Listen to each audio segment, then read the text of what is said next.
ज्ञायते च प्रामाण्यम स्वतः, वही है।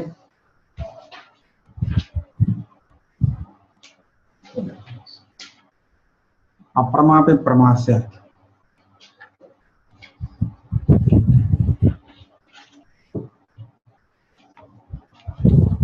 तो इससे ठीक है। अच्छा, तो इसके पूर्व है, ठीक है। न चैवं अप्रमापि प्रमा स्यात् ज्ञान सामान्य सामग्र्याः अविशेषात् इति वाच्यं दोषाभावस्यापि हेतुत्वांगीकारात्। सिद्धांति ने ऐसा कहा, प्रमा की उत्पत्ति के लिए, परमात्मक ज्ञान उत्पन्न होने के लिए कोई विशेष सामग्री की अपेक्षा नहीं। ज्ञानोत्पादक सामग्री रहे तो पर्याप्त है, इतना ही कहा। तो विशेष सामग्री की अपेक्षा नहीं, तो उत्पन्न होने वाला ज्ञान परमात्मक ही होगा, ऐसा उसने बताया। तो तब यह आक्षेप उठता है, न चैवं अप्रमापि प्रमा स्यात्। जहां अप्रमात्मक ज्ञान होता है वहां भी ज्ञान सामग्री तो होती ही है। तो बिना ज्ञान सामग्री के प्रमा अप्रमा दोनों ही नहीं हो सकते हैं।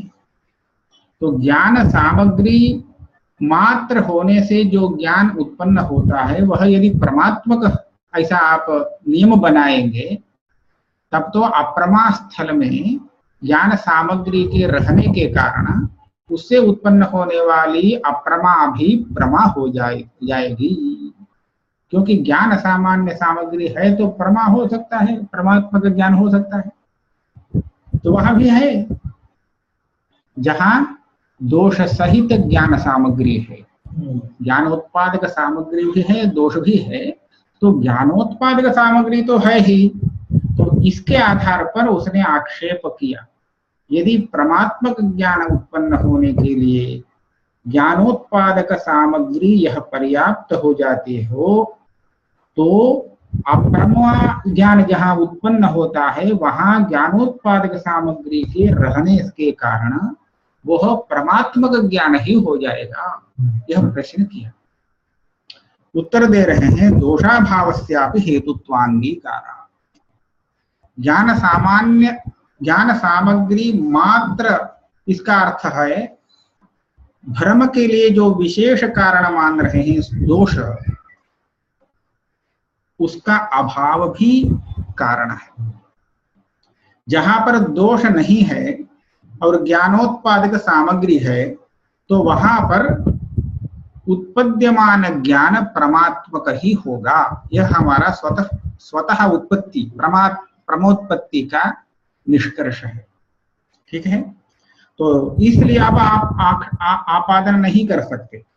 तो जहां पर भ्रमात्मक ज्ञान है वहां ज्ञान सामग्री तो है, किंतु दोष का अभाव नहीं है।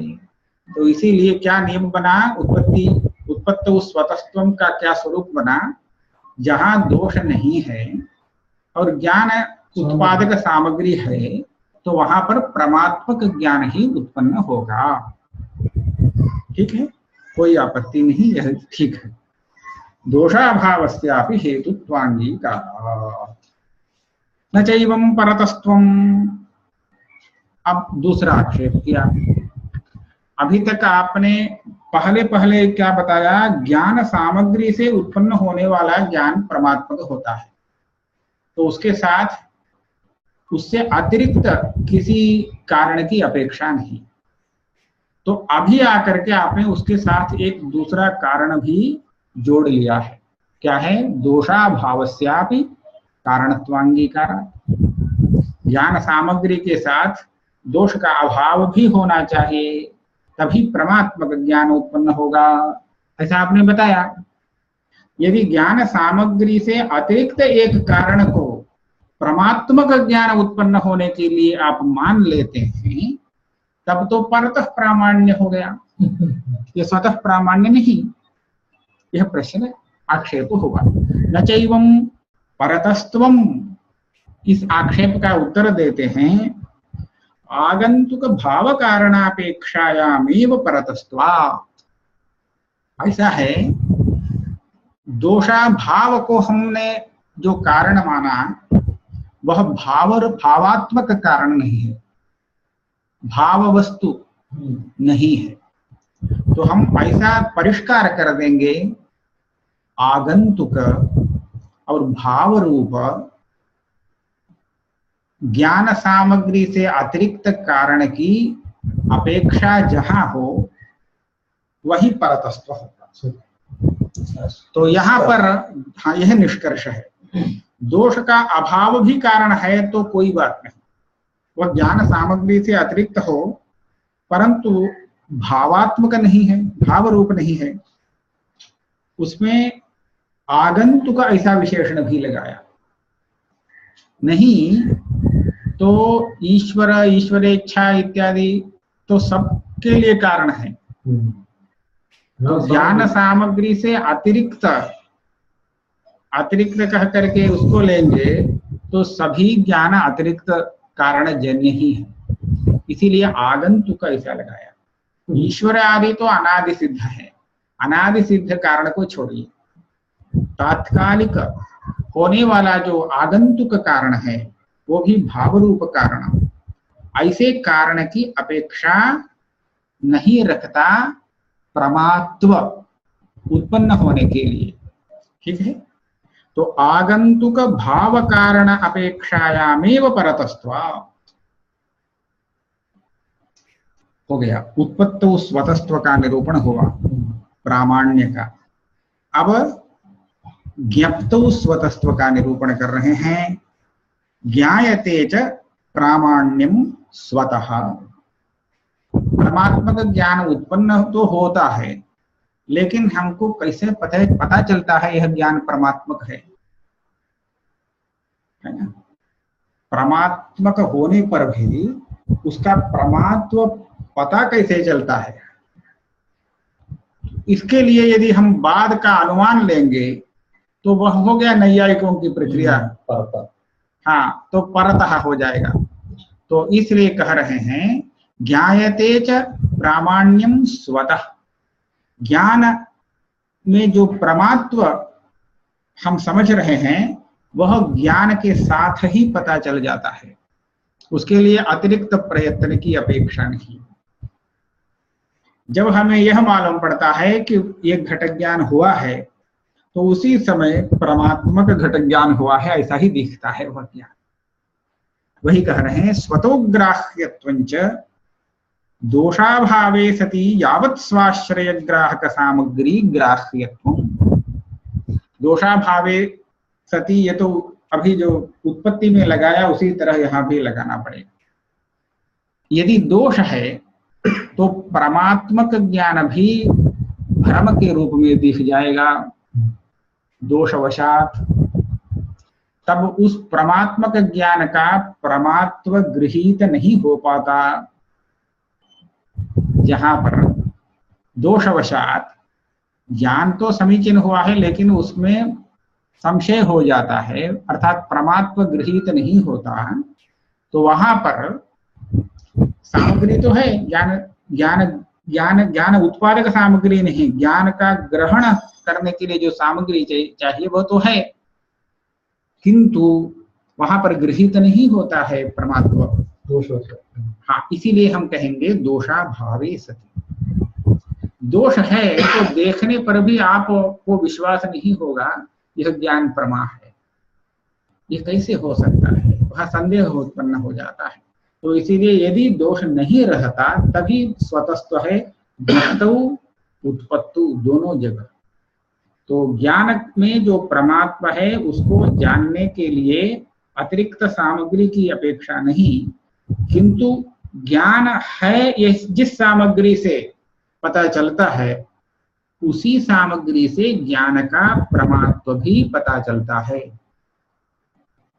परंतु दोष अभाव होना चाहिए। दोष है तो ये नियम लागू नहीं होगा। दोषाभावे सति यावत् स्वाश्रय ग्राहक सामग्री ग्राह्यत्व। स्वम माने आप प्रामाण्य लीजिए, यह प्रमात्व, इसका आश्रय हो जाता है स्वाश्रय प्रमा, परमात्मक ज्ञान। उस ज्ञान का ग्राहक जो सामग्री है, तो ज्ञान जिससे पता चलता है हमें ज्ञान हुआ है, तो वह सामग्री ज्ञान का ग्राहक सामग्री, ज्ञान का ग्राहक जो जो सामग्री है, जिस कारणों से, जिन कारणों से ज्ञान है यह पता चलता है, उन सभी कारणों से ज्ञान का प्रमात्व भी गृहीत हो जाता है।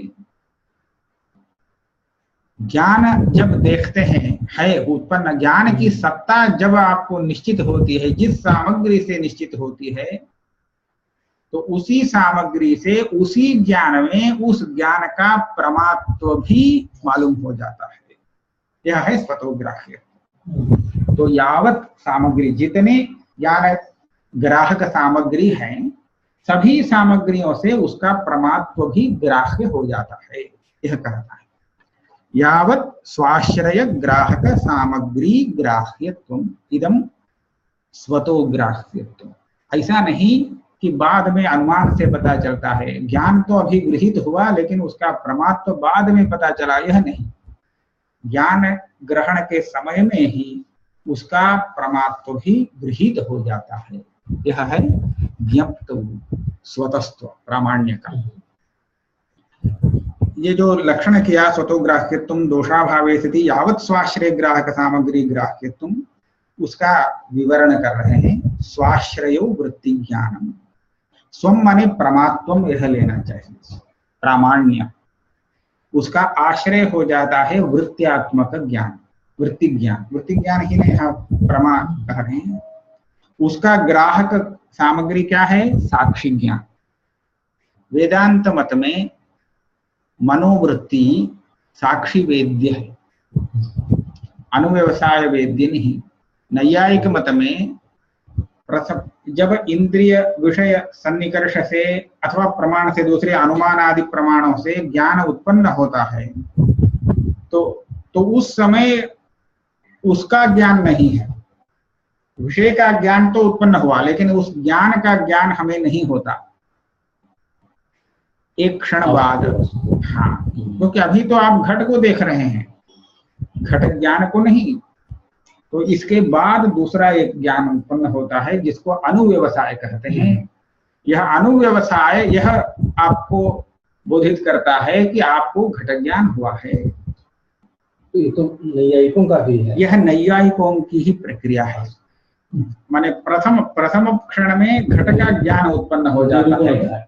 हाँ, तो घट ज्ञान का ज्ञान तो उसके बाद होने वाले अनुव्यवसायात्मक ज्ञान से होता है, लेकिन वेदांत में ऐसा नहीं। घट का ज्ञान जिस समय पता चलता है, नहीं, घट जिस समय पता चलता है, साक्षात उसी क्षण में घट ज्ञान भी पता चल जाता है, थोड़ा विलंब से नहीं। जैसे आग में उंगली लगाते हैं। तुरंत आपको घट दिखता है, तो इसके बाद आपको अनुमान लगाने की आधार व्यवसाय के लिए अपेक्षा नहीं है। उसी समय उसका ज्ञान भी मालूम हो जाता है। तो कैसे? क्योंकि वह साक्षी वेद्य है। आपको यह समझना चाहिए, नैयायिक मत में एक क्षण अथवा 2 क्षण विलंब से अनुव्यवसाय क्यों होता था? क्योंकि अनुव्यवसाय प्रमाण जन्य ज्ञान है, और इस अनुव्यवसाय ज्ञान उत्पन्न होने के लिए कारणों की अपेक्षा है। तो इसीलिए उसके उत्पत्ति में विलंब हो जाता है। किंतु जब साक्षी ज्ञान कहते हैं, तो साक्षी तो नित्य आत्म चैतन्य स्वरूप है, तो इसको उत्पन्न होना तो नहीं है। इस व्यवसायात्मक ज्ञान उत्पन्न होने के पूर्व से वह बैठा है, तो इसीलिए उत्पत्ति काल में ही वह उसको प्रकाशित कर देता है। और इस तरह साक्षी ज्ञान, ये जो वृत्ति ज्ञान है, प्रमाण से उत्पन्न होने वाला वृत्ति ज्ञान, उसको अपने विषय के साथ प्रकाशित कर देता है, उत्पत्ति के समय में ही, विद्यमानता दशा में ही। तो इसीलिए ज्ञान का ग्राहक सामग्री यहाँ केवल साक्षी पर्याप्त है। नैयायिक मत में तो ज्ञान ग्राहक सामग्री पुनः एक आत्म मनस संयोग इत्यादि घटित सामग्री ऐसा कहना पड़ेगा। तो ये अपेक्षा नहीं है वेदांती मत में। इसीलिए तद्ग्राहकम साक्षी ज्ञान स्वाश्रयो वृत्ति ज्ञानम तद्ग्राहकम साक्षी ज्ञानम तेनापि वृत्ति ज्ञाने गृह्यमाणे तद्गत प्रामाण्यमपि गृह्यते। तो साक्षी जब वृत्ति ज्ञान का भाषण करता है तो उस समय वृत्ति ज्ञान में जो प्रमात्व है, प्रामाण्य, उसको भी भाषित कर देता है, प्रकाशित कर देता है। ठीक है, इस प्रकार ज्ञप्तो स्वतस्थ हुआ। यहाँ एक आक्षेप करते हैं, न चैवं प्रामाण्य संशयानुपपत्ति ही। कभी कभी ऐसा हो जाता है, आपको दूर से दिखाई दिया जल, जल की अपेक्षा है आपको, लेकिन आप उसमें विश्वास नहीं कर पाते, है ना, संशय हो जाता है, यह ज्ञान ठीक है अथवा नहीं, प्रमा है अथवा नहीं, हो जाता है ना कभी। इसमें कोई संदेह नहीं कि आपको जल ज्ञान हुआ है, जल ज्ञान उत्पन्न हुआ अथवा नहीं, इसमें संदेह नहीं, लेकिन उत्पन्न जल ज्ञान प्रमाण है अथवा नहीं, उसके प्रामाण्य में संदेह है, जल ज्ञान में संदेह नहीं। तो जल ज्ञान कैसे पता चला? साक्षी से। वेदांत मत में जल ज्ञान का ज्ञान तो साक्ष्यात्मक ज्ञान है, और वह साक्षी जल ज्ञानगत प्रामाण्य को भी दिखाता है। अभी आपने बताया स्वतोग्राह्यम, और इस तरह जल ज्ञान निश्चित है तो उसका प्रामाण्य भी उसी साक्षी से निश्चित हो जाना चाहिए, उसी क्षण। हाँ, उसी क्षण। तो बाद में संशय कैसे हो जाता है? यह जल ज्ञान तो हुआ, लेकिन वो प्रमाण है अथवा अप्रमाण, यह संशय कैसे होगा? ऐसे संदेह न्याय मत में भी हो सकता है। न्याय मत में वो संदेह का उत्पादन बहुत सरल है, क्योंकि ज्ञान ज्ञात हुआ, उसका प्रामाण्य अभी ज्ञात नहीं हुआ, प्रामाण्य तो बाद में ज्ञात होगा। सर्टिफिकेट अनंतरम। हाँ, अत्र तो समझ में यहाँ तो साक्षी ज्ञान का ग्रहण करते समय ही उसका प्रामाण्य को भी ग्रहण कर लेता है, तो बाद में प्रामाण्य संशय कैसे उत्पन्न हो? प्रश्न ठीक है? यही प्रश्न समझ। हाँ, तत्रापि अनुव्यवसाये अहं घटं जानामि इत्येव अनुव्यवसाय। ठीक है, तत्रापि प्रामाण्यं सिद्ध्यति, अहं पश्यामि। अनुव्यवसाय में ना। हाँ, उसके लिए तो दूसरा, फिर से दूसरा अनुव्यवसाय का एक अनुव्यवसाय चाहिए, ऐसा ही मानना। तत्रापि भ्रमत्वं सिद्ध्यति, नहीं, उसमें कोई प्रायः भ्रमत्व होता नहीं। तो प्राथमिक ज्ञान में ही यह संशय होता है, हम घट को जान रहे हैं अथवा नहीं, ऐसा नहीं संशय है, ऐसा संशय होता नहीं, क्योंकि अनुव्यवसाय से यह सिद्ध हो गया कि घट ज्ञान हमें है। मम संदेहः यत्र मरीचिरकं दृश्यते तत्रापि जलज्ञानम् अनुव्यवसाये अपि तत्सिद्ध्यति।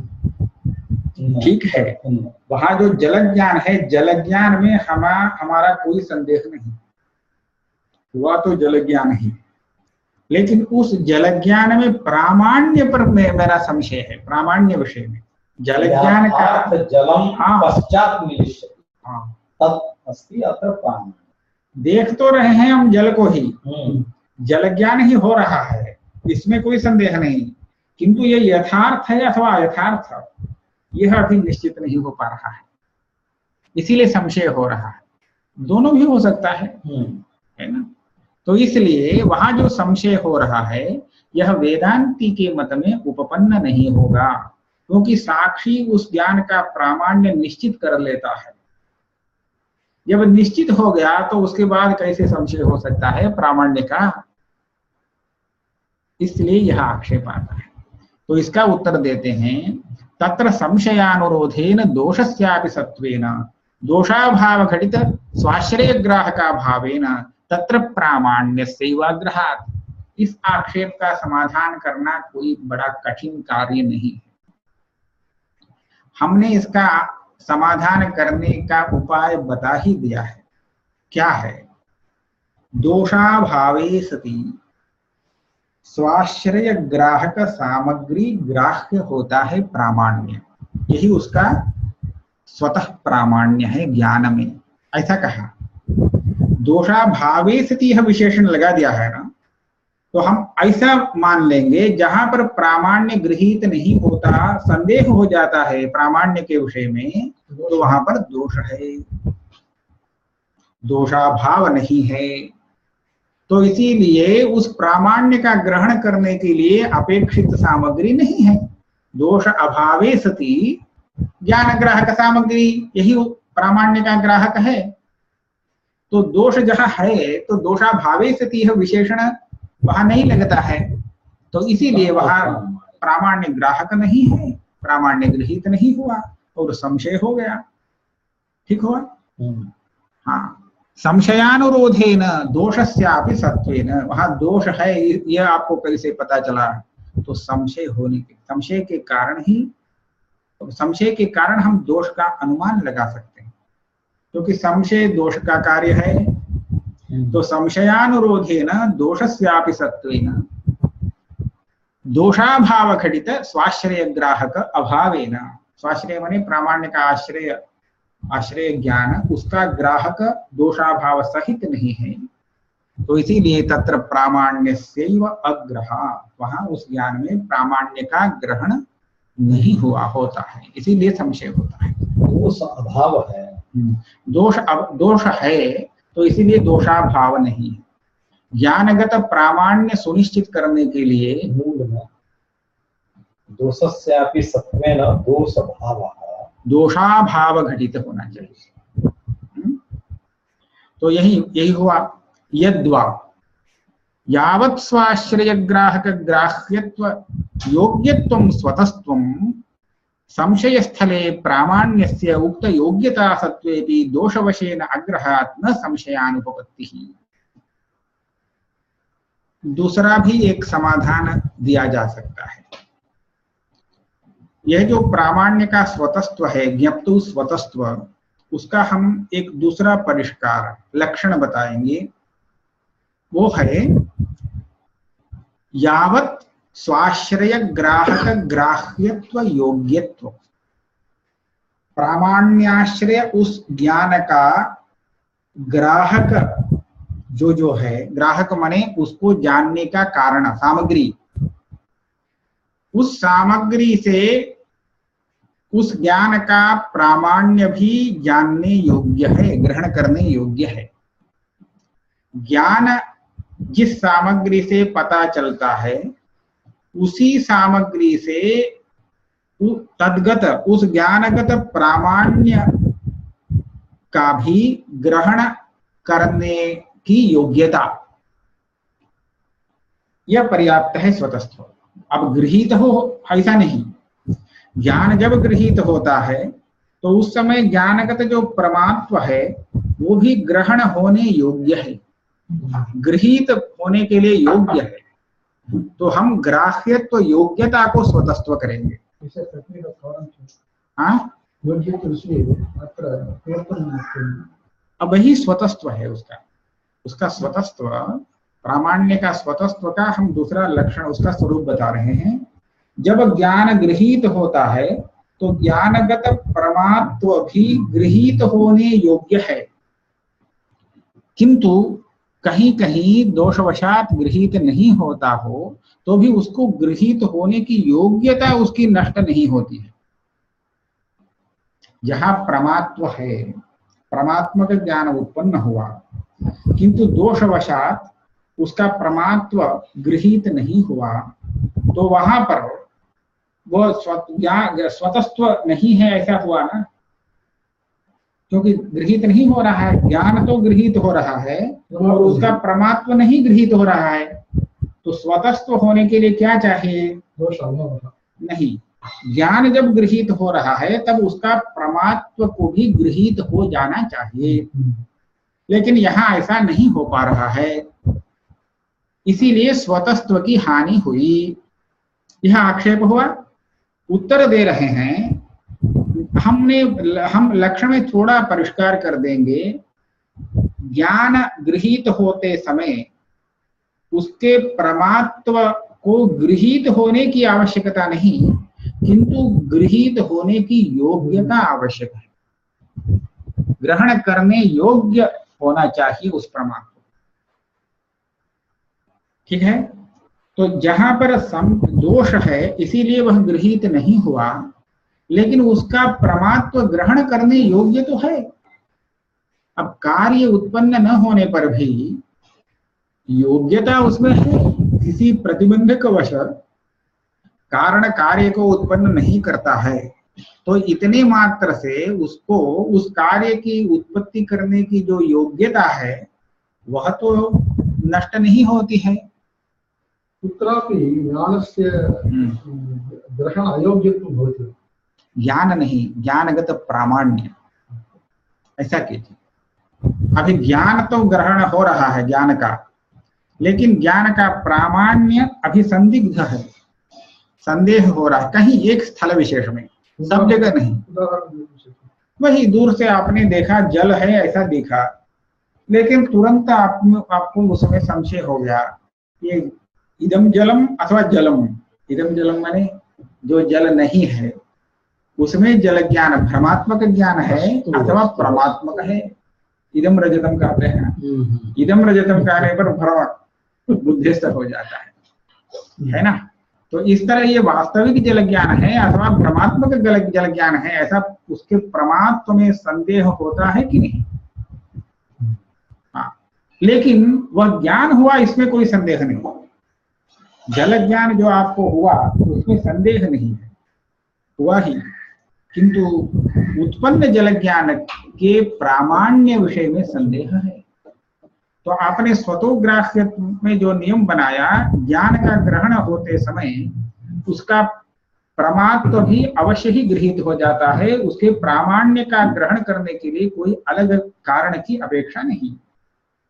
तो अभी क्या हुआ, ज्ञान का ग्रहण हुआ लेकिन प्रामाण्य नहीं गृहीत हुआ, तो स्वतः प्रामाण्य का यहाँ पर क्या दोष हुआ? अव्याप्ति हो गया, स्वतः प्रामाण्य नहीं है, अभाव हुआ। अभी इस परिष्कार में क्या हो जाता है, उसका ग्रहण न होने पर भी योग्यता तो है, दोषवशात वह गृहीत नहीं हो पाया, लेकिन ग्रहण करने की योग्यता, ग्रहण गृहीत होने की जो योग्यता है वो योग्यता तो उसमें है, इसलिए स्वतः प्रामाण्य की हानि नहीं। यह उत्तर दे रहे हैं।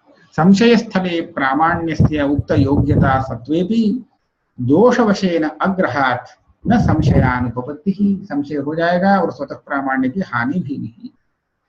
अब इतना क्या हुआ अभी तक, प्रामाण्य उत्पत्ति में भी स्वतः और ज्ञप्ति उसका ज्ञान भी स्वतः हो जाता है, यह हुआ। अप्रामाण्य के विषय में आगे कह रहे हैं, उसमें दोनों ही परतः, ज्ञान का अप्रामाण्य उत्पत्तौ ज्ञप्तौ उभयत्र दोनों जगह परतः है।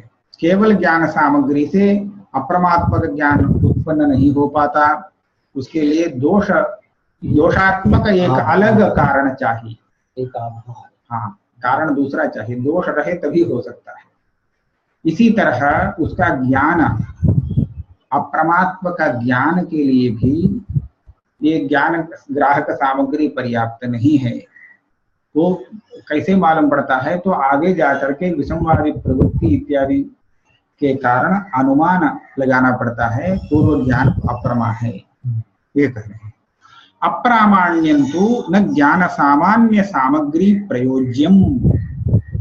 अप्रामाण्य को स्वतः ऐसा कभी नहीं कहना चाहिए। ज्ञान सामान्य सामग्री प्रयोज्य माने ज्ञान के लिए जो सामग्री है, इतने मात्र से जैसे प्रमात्व है उसी तरह अप्रमात्व भी आ जाता है, ऐसा नहीं। क्यों? प्रमायामपि अप्रामाण्यापत्ते, प्रमास्थल में भी ज्ञान सामग्री है। यदि अलग अतिरिक्त दोष आदि कारण को नहीं लेते हैं, ज्ञान सामग्री मात्र से अप्रमा उत्पन्न होती है, ऐसा नहीं कह सकते। ठीक है, क्योंकि परमात्मक ज्ञान होता है, वहां अप्रमा नहीं होती। किंतु दोष प्रयोज्यम, तो ज्ञान सामग्री के साथ जब दोष भी रहता है तभी जाकर के अप्रमात्मक ज्ञान उत्पन्न होता है। तो भावात्मक दोष चाहिए, इसीलिए यह परतस्त्व है। इसी तरह नापि अप्रामाण्यम यावत् स्वाश्रय ग्राहक ग्राह्यम, स्वाश्रय माने अप्रामाण्य का, स्वम माने अप्रामाण्य, उसका आश्रय ज्ञान भ्रमात्मक ज्ञान, उसका ग्राहक जो है जब वो देखता है उस ग्राहक से उसका अपरमात्व नहीं भाषित होता है, गृहीत नहीं होता है। क्यों? यहाँ तो साक्षी ही है उसका ग्राहक, तो साक्षी ज्ञान को तो भाषित करता है, लेकिन उसमें जो अप्रमात्व है उसको भाषित नहीं कर पाता है। कारण क्या है? अप्रामाण्य घटक तदभाववत्वादेः वृत्ति ज्ञान अनुपनीतत्वेन साक्षिणा ग्रहीतुम अशक्यत्वात्। देखिए, तद्वति तत्प्रकारकत्वम, ये लघु छोटा है, यह प्रमात्व रहा, तो ये तो गृहीत हो सकता है, लेकिन अप्रमात्व क्या है? तद अभाववती तत्प्रकारकत्वम। तो पहले उसमें देखना चाहिए उसका अभाव है, जो दिख रहा है वह उसमें नहीं है, तो अभाव ज्ञान चाहिए। तो अभाव कोई साक्षी वेद्य होता नहीं, इसलिए तदभाववती तत्प्रकारकत्वम, ये जो अप्रमात्व है यह साक्षी से गृहीत नहीं होता है। तो इसीलिए साक्षी वहां पर केवल ज्ञान को ही भाषित करता है, उसके अप्रामाण्य को नहीं। तदभावती तत्प्रकार का है, इसका पता तो बाद में लगता है। ग्रहीतुम अशक्यत्वात् किंतु विसंवादि प्रवृत्त्यादि लिंग का अनुमित्यादि विषय, उस ज्ञान के बाद आप जाते हैं, प्रवृत्ति विफल हो जाती है, तब जाकर के पूर्वोत्पन्न ज्ञान तदभावती तत्प्रकार के ज्ञान है, ऐसा अनुमान लगाते हैं। इति परत एव अप्रामाण्यम उत्पद्यते ज्ञायते च। तो अप्रामाण्य का उत्पत्तौ ज्ञप्तौ दोनों जगह परतस्त्व ही है।